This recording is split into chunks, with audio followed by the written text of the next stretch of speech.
Assalamu alaikum to everyone. Today I will tell you about the experiment number 10. The object of the experiment number 10 is that the assay of an aspirin tablet by tiometric analysis, और ये जो tiometric analysis का procedure है, ये जो assay है ये हमने कहाँ से लिया है? ये ब्रिटिश फार्माकोपिया से लिया है. अच्छा, इसके लिए जो रिक्वायरमेंट है, first of all the requirement is that in chemicals we require 0.5 normal HCl, 0.5 normal sodium carbonate, phenol red, aspirin tablets and 0.5 normal NaOH. apparatus हमारे पास है volumetric flask, physical balance, burette, conical flask, mortar and pestle. Now theory में titrimetric analysis में मैं आपको already बता चुकी हूँ कि टाइट्रोमेट्रिक एनालिसिस में क्या होता है. बेसिकली क्या कर रहे होते हैं, आप अननोन वॉल्यूम को डिटरमिन कर रहे होते हैं by the help of known volume. और न्यूट्रलाइजेशन रिएक्शन क्या होता है? Neutralisation reaction is the reaction in which acid and base react together to make a salt and water. And the opposite reaction of neutralization is hydrolysis. Now, the new thing is that in this experiment is back titration. What is back titration? Last semester में हमने जो है aspirin powder की back titration की थी, उसका ऐसे perform किया था. और यहाँ पे हम फिनिश प्रोडक्ट का कर रहे हैं जो कि एस्पिरिन टैबलेट्स की फॉर्म में है, जो कि टैबलेट्स आपके पास डिस्प्रिन के नाम से भी आती हैं, स्कार्ट के नाम से भी आती हैं, और जिसमें हमारे पास जो एक्टिव होता है वो क्या होता है? Aspirin, that is acetyl salicylic acid. Back titration basically indirect method of titration है in which the excess of the reagent reacts with the reactant species to find out the remaining amount or amount going to bind with the sample. In this case we always run blank. जब भी back titration होगी आप blank run करेंगे. Blank क्या है? Blank का same procedure है और सेम केमिकल्स यूज होते हैं एक्सेप्ट दैट ऑफ सैम्पल. इसमें हमारे पास जो सैम्पल है which you are going to analyse वो एब्सेंट होता है, बाकी तमाम केमिकल्स इसमें एज इट इज़ प्रेजेंट होते हैं. और back titration basically indirect titration method है. इसमें हम क्या कर रहे होते हैं, हम जो एक्सेस अमाउंट में आपने रिएजेंट यूज़ किया होता है, इसमें हम हमेशा एक्सेस अमाउंट में रिएजेंट यूज़ करते हैं. उस एक्सेस अमाउंट में जो आपने रिएजेंट यूज़ किया है, अब आपको क्या पता कि उसमें कितना अमाउंट जो है टाइट्रेंट ने रिएक्ट किया है सैंपल के साथ. उस अमाउंट को मालूम करने के लिए हम बैक टाइट्रेशन करते हैं, क्योंकि बैक टाइट्रेशन में पूरा जो टाइट्रेंट है उसको आप कॉनिकल फ्लास्क में ऑलरेडी ऐड कर लेते हैं. इसमें हम जो है वो टाइट्रेंट जो यहाँ पे हमारे पास NaOH है टाइट्रेंट, उसको हम ब्यूरेट में नहीं लेंगे, उसको हम ऑलरेडी क्या करेंगे, एक्सेस में किस में डाल देंगे? कॉनिकल फ्लास्क में विद सैंपल. तो अब आपको क्या पता चलेगा कि उसने एस्पिरिन टैबलेट के साथ कितना NaOH ने रिएक्ट किया है. बेसिकली उस अमाउंट को मालूम करने के लिए हम परफॉर्म करेंगे back titration. Back titration basically हम किन जगहों पे परफॉर्म करते हैं? अगर हमारे पास जो आपका सैंपल है वो इनसॉल्युबल है, या अगर कोई इम्प्योरिटीज़ प्रेजेंट हैं, या आपका जो रिएक्शन जो प्रोसीड होगा वो बहुत स्लो है, तो एंड पॉइंट जहाँ पे डिटरमिन करना बहुत मुश्किल होता है, उन केसेस में हम क्या करते हैं? बैक टाइट्रेशन यूज़ करते हैं. यहाँ पे जो प्रोसीजर है वो हाइड्रोलिसिस का प्रोसीजर है. एस्पिरिन की हाइड्रोलिसिस होगी जो कि एक टाइम टेकन प्रोसेस है. तो that's why we, as I have told you, कि जहाँ पे रिएक्शन स्लो प्रोसीड हो रहा होता है वहाँ पे आप क्या यूज़ करते हैं? Back titration. तो that's why you have used here the procedure of back titration. और यहाँ पे कौन सा प्रोसीजर हो रहा है जो कि स्लो है? वो है हाइड्रोलिसिस. अच्छा, इंडिकेटर बेसिकली हमारे पास डिटेक्ट कलर्ड कंपाउंड्स हैं, ऑर्गेनिक कंपाउंड्स होते हैं जो कि एंड पॉइंट डिटरमिन करने के लिए यूज़ हो रहे होते हैं इंडिकेटर्स. अच्छा, यहाँ पे जो इंडिकेटर हम यूज़ कर रहे हैं वो फिनोल रेड. फिनोल रेड अगर नहीं है तो आप फिनोफ्थलीन भी यूज़ कर सकते हैं. अच्छा जी. अच्छा, ऐसे में हमारे पास as I have told you that assay is the method of determination of purity by given standard. Procedures are known as assay. Titer factor, as I have told you, the relationship between the sample and the titrant is known as titer factor. यहाँ पे titer factor क्या है? 1 ml of 0.5 molar NaOH is equal to 45.04 milligram of aspirin. ये हम देखेंगे कि ये हमारे पास कहाँ से आया. अच्छा, यहाँ पे जो न्यू चीज़ थी वो थी हमारे पास बैक टाइट्रेशन और करेक्टिंग फैक्टर. क्योंकि यहाँ पे हमारे पास जो है वो स्टैंडर्डाइजेशन नहीं हम परफॉर्म कर रहे। क्यों स्टैंडर्डाइजेशन परफॉर्म नहीं कर रहे हैं? क्योंकि हमारे पास जो है हमने अपना जो पूरा सैंपल होगा, अपना जो पूरा टाइट्रेंट होगा वो आपने कॉनिकल फ्लास्क में डाल दिया। यहाँ पे हम NaOH की करेक्शन मालूम करेंगे। जो करेक्शन, जो एरर प्रेजेंट होगा 1 ml ऑफ टाइट्रेंट में, वो थ्रू हम मालूम करेंगे करेक्टिंग फैक्टर। ये अभी हम कैलकुलेशन में देखेंगे कि टाइटर करेक्टिंग फैक्टर कैसे निकलेगा यहाँ। ठीक है। अच्छा, लिमिट क्या है एस्पिरिन ऐसे कि 95 से 105% जो है वो प्रिस्क्राइब या लेबल्ड अमाउंट है किसकी, एस्पिरिन की। रिएक्शन मैकेनिज्म क्या है? इसमें हमारे पास एस्पिरिन का रिएक्शन हो रहा है NaOH के साथ, और हमारे पास क्या है, एक इंटरमीडिएट प्रोडक्ट बन रहा है। इंटरमीडिएट में क्या बन रहा है?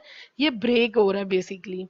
ये पहले ब्रेक होगा किसमें? ये पहले ब्रेक होगा आपके पास सैलिसिलिक एसिड में और एसिटिक एसिड में।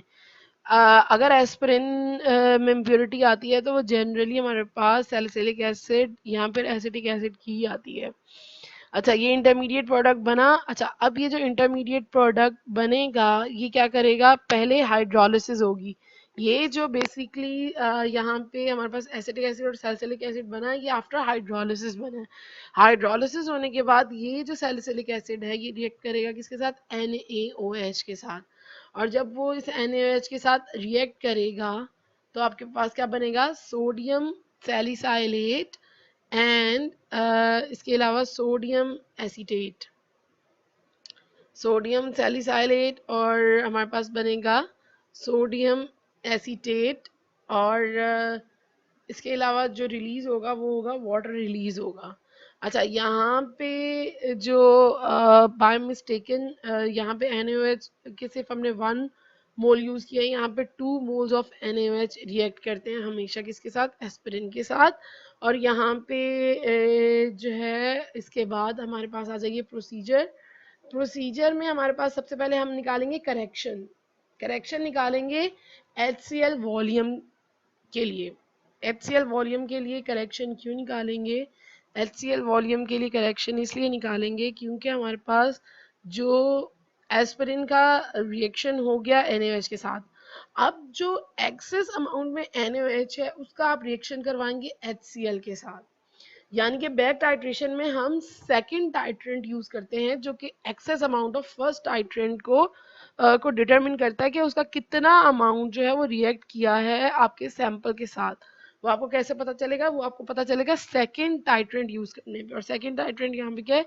HCl। दैट्स वाई हमने यहाँ पे करेक्टिंग फैक्टर निकाला है। करेक्टिंग फैक्टर क्यों निकाला है?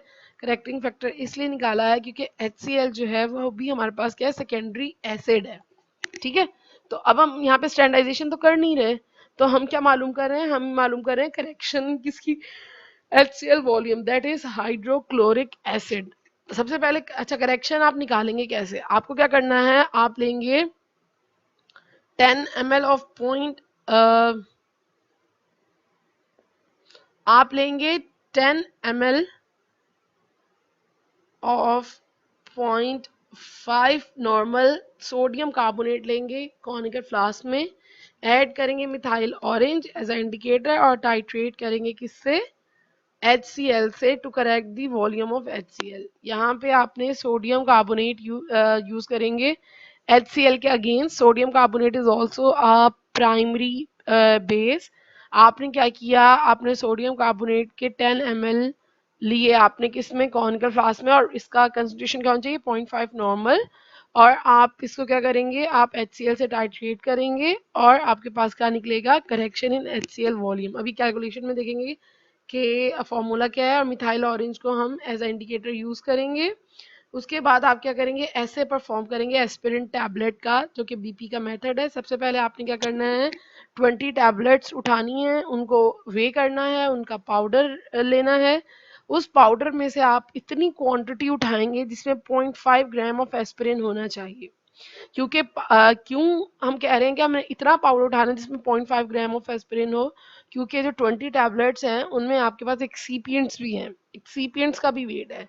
आप क्या करेंगे? आप जस्ट इतना पाउडर उठाएंगे जिसमें आपके पास क्या होगा? 0.5 ग्राम ऑफ एस्पिरिन। उसके बाद आप ऐड करेंगे 30 ml ऑफ 0.5 नॉर्मल है, सॉरी यहाँ पे 0.5 नॉर्मल NaOH है।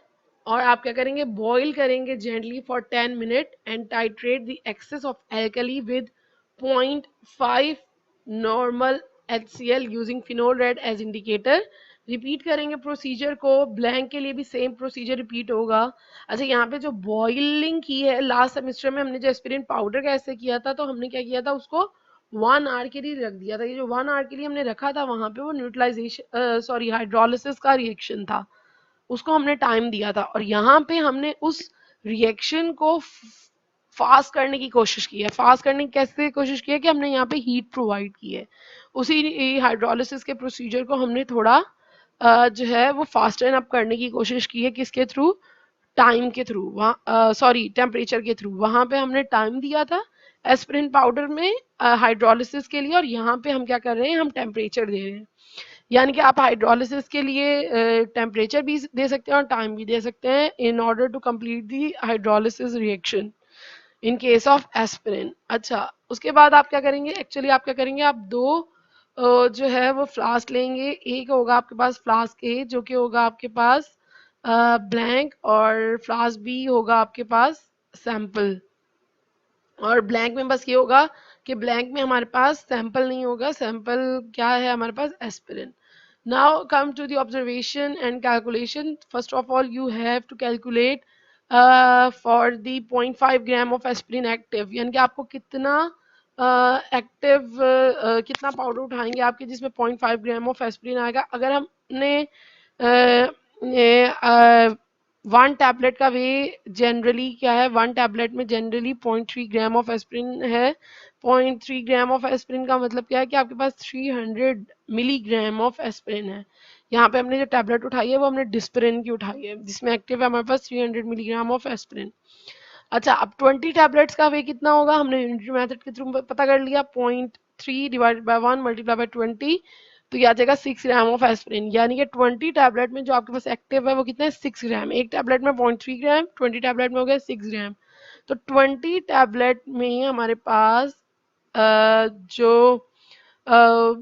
आपके पास 6 ग्राम, सॉरी यहाँ पे 6 ग्राम एस्पिरिन है प्लस एक्सीपिएंट्स का वेट अगर आप करते हैं तो ये आपके पास क्या आया, 8.4 ग्राम आया आपके पास।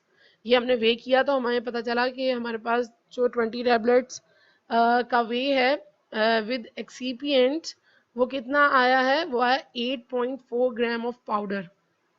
यानी कि 6 ग्राम जो एस्पिरिन प्रेजेंट है वो प्रेजेंट है 8.4 gram of crushed powder with excipients. तो 0.5 ग्राम कितने में होगा, 8.4 में था 6, तो जब आपने मल्टीप्लाई बाय किया 0.5 तो आपको पता चल गया कि 0.7 gram of powder contain 0.5 gram of aspirin. I am repeating, एक टैबलेट में वेट था 0.3 ग्राम ऑफ एस्पिरिन, एक टैबलेट में 0.3 ग्राम ऑफ एस्पिरिन, 20 टैबलेट में 6 ग्राम ऑफ एस्पिरिन, और 20 टैबलेट का जो पाउडर था उसका वेट जब किया तो कितना आया, 8.4 ग्राम। 8.4 ग्राम क्या है, एस्पिरिन प्लस एक्सीपिएंट्स। तो 6 ग्राम एस्पिरिन प्रेजेंट है 8.4 ग्राम में, तो 0.5 ग्राम एस्पिरिन कितने में प्रेजेंट होगा, ये आपके पास आ गया 0.7 ग्राम ऑफ पाउडर जिसमें आपके पास 0.5 ग्राम ऑफ एस्पिरिन है। अच्छा, सेकंड चीज आपको क्या करनी है, आपको करेक्टिंग फैक्टर मालूम करना है। जो आपने सोडियम कार्बोनेट जो आपने सोडियम कार्बोनेट प्रिपेयर किया है किसमें, 0.5 नॉर्मल जो आपने कॉनिकल फ्लास्क में लिया है। और इसको कैसे करेंगे, क्योंकि यहाँ पे नॉर्मल है तो यहाँ पे हमने क्या लिया है, gram equivalent weight. Sodium carbonate का ग्राम इक्विवेलेंट क्या वेट कितना है, 53 है, क्योंकि इसका जो मॉलिक्यूलर वेट है वो होता है 106। तो 106 को जब आप 2 से डिवाइड करेंगे, क्योंकि हमारे पास जो नंबर ऑफ इलेक्ट्रॉन गेन या लॉस है वो कितना है, लॉस कितने हो सकते हैं, 2 इलेक्ट्रॉन, सोडियम के पास 2 हैं। तो आपने जब उसको 2 से डिवाइड किया तो आपके पास क्या है, 53 और कंसंट्रेशन कितनी है 0.5, वॉल्यूम है 10, डिवाइड किया 1000 से तो आपके पास आया 0.265 ग्राम। यानी कि आपने 0.265 ग्राम उठाना है सोडियम कार्बोनेट और उसको डिसॉल्व करना है 10 ml डिस्टिल वाटर में। और HCl का वॉल्यूम कैसे अमाउंट कैसे निकालेंगे? HCl क्योंकि हमारे पास ये जो है ये लिक्विड की फॉर्म में है, और जितने लिक्विड की फॉर्म में हमारे पास केमिकल्स हैं उनका जब आप अमाउंट मालूम करते हैं तो आप उसकी स्पेसिफिक ग्रेविटी और प्योरिटी लेते हैं 1000 के साथ। तो यहाँ पे इसका ग्राम इक्विवेलेंट वेट था 36.5, और 0.5 हमारे पास रिक्वायर्ड कंसंट्रेशन है। 100 जो है हमारे पास वॉल्यूम है, आपने डिवाइड किया इसको, स्पेसिफिक ग्रेविटी है 1.16 और परसेंट प्योरिटी थी 35%। जब हमने इसको फ्रैक्शन में कन्वर्ट किया तो क्या है 0.35 मल्टीप्लाई बाय 1000, तो हमारे पास इतना वॉल्यूम आप 3.27 ml ऑफ HCl लेंगे, इसको डिजोल्व करेंगे, लेंगे 100 ml के वॉल्यूमेट्रिक फ्लास्क में। अप टू 100 ml जब वॉल्यूम मेकअप करेंगे तो ये आपके पास क्या आ जाएगा 0.5 नॉर्मल HCl। उसके बाद आप करेक्टिंग फैक्टर निकालेंगे, volume of sodium carbonate divided by volume of HCl।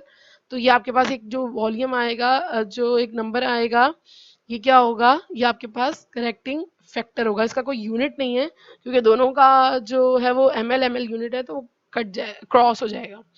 अच्छा जी, ये आपके पास क्या आ गया, ये आपके पास करेक्टिंग फैक्टर आ गया किसका, HCl का। उसके बाद आप क्या करेंगे, फ्लास्क ए आपके पास था क्या ब्लैंक। आपने क्या करना है, ब्लैंक की जो रीडिंग आएगी आफ्टर टाइट्रेशन आप उसको करेक्टिंग फैक्टर से मल्टीप्लाई करेंगे। इसी तरह से जो फ्लास्क बी जो कि सैंपल है उसकी जो रीडिंग आएगी उसको करेक्टिंग फैक्टर से मल्टीप्लाई करेंगे। अब जो आपके पास फ्लास्क ए और फ्लास्क बी की रीडिंग है, आप क्या करेंगे, आपको कैसे पता चलेगा कि वॉल्यूम ऑफ NaOH जो कि रिएक्ट किया कंपाउंड के साथ, आप क्या करेंगे, ए को बी से माइनस करेंगे। जो ब्लैंक है उसकी रीडिंग हमेशा ज़्यादा आएगी क्योंकि उसमें सैंपल नहीं है।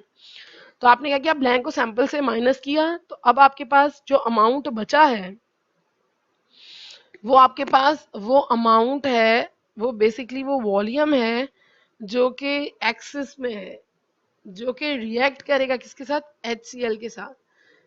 ये सोडियम हाइड्रोक्साइड के साथ जो रिएक्ट करेगा वो आपके पास जो आपके पास ब्लैंक की जो रीडिंग है उसमें से जब आपने सैंपल को माइनस किया तो अब आपके पास वो वॉल्यूम आ जाएगा जिसने NaOH के साथ क्या किया होगा, रिएक्ट किया होगा। अच्छा जी, टाइट्रेशन फैक्टर, टाइटर फैक्टर कैसे निकालेंगे, मैंने आपको बताया था कि हमारे पास यहाँ पे 2 मोल हैं NaOH के, तो that's why we have written here 2000 ml of NaOH consume कितना करेगा, 180 ग्राम ऑफ एस्पिरिन।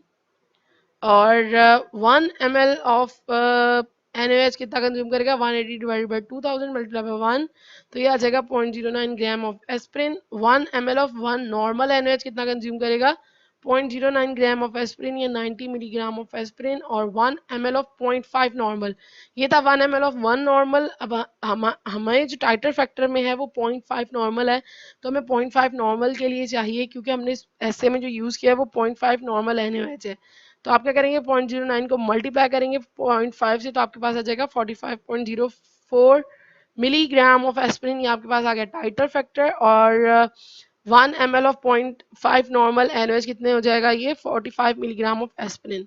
अब ऐसे ऑफ एस्पिरिन कैसे आएगा, आपके पास यहाँ पे जो जितना वॉल्यूम जो कि कंपाउंड के साथ रिएक्ट करेगा, ये जो रीडिंग आएगी आपके पास उसको आप लेंगे यहाँ पे जो कि HML है, तो HML ऑफ 0.5 नॉर्मल NaOH ये कितना रिएक्ट करेगा, इसको आप कर देंगे 0.5 मल्टीप्लाई बाय H, तो आपके पास ये आ जाएगा अमाउंट किसका, एस्पिरिन का। और परसेंट प्योरिटी कैसे हो जाएगी, y divide by 0.5, y is the calculated जो कि आपके पास आ रही है, और 0.5 के जितना आपने लिया है मल्टीप्लाई बाय 100, तो ये आपके पास आ जाएगा 3% प्योर। और इधर हम रिजल्ट में देंगे कि the given sample of aspirin was found to be इतने परसेंट प्योर। डिस्कशन में आप डिस्कस करेंगे कि अगर परसेंट प्योरिटी ज़्यादा आती है या कम आती है तो वो किन रीजंस की बेसिस पे आ रही है, आप इसको क्या करेंगे, डिस्कस करेंगे। और ये रीजंस मैं आपको पहले भी बता चुकी हूँ।